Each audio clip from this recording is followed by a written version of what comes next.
Phillies hosting the Mets, and the Mets are plus 154 on the money line. The Phillies are minus 184. The over-under, 7.5 runs. The Mets getting a run and a half on the run line are minus 138, meaning if you bet them that way and they win this game outright, you win. They lose by 1, you win. And the Phillies laying a run and a half on the run line are plus 115, meaning if you bet them that way, they have to win this game by a minimum of 2 runs.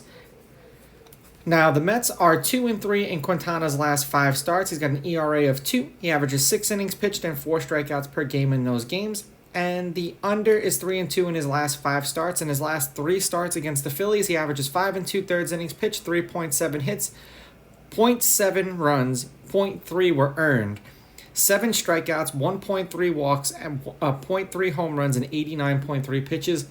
2 out of the 3 of those games came last year. And then the other game was in 2019. That's the law of averages in his last 3 games.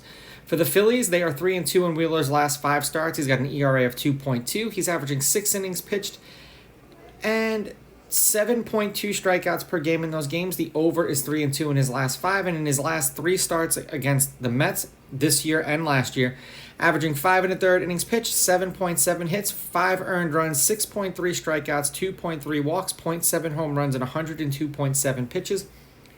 And the Phillies are 1-2 in those games. They did win the game he pitched this year, but it was a 1-run game. Head-to-head,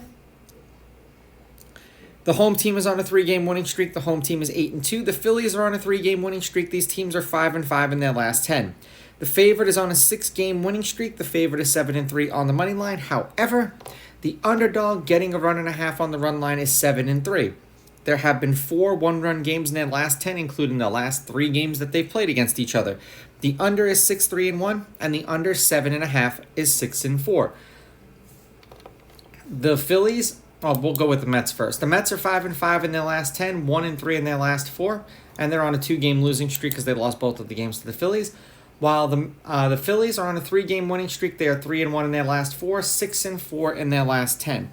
I picked the Mets today. I kind of was jumped on them late, hoping that they would win in extra innings, and unfortunately that backfired on me. But I like their chances here. I'm going to take the Mets with the money line. I'm going to take the Mets. Actually, you know what? Being that the favorite keeps winning, I'm going to hedge my bets here. I'm going to take the Phillies with the money line. I'm going to take the Mets getting the runs, and I'm going to go over because that's how these games have been going. These are just my picks. If you disagree, please go with your gut, and please bet responsibly.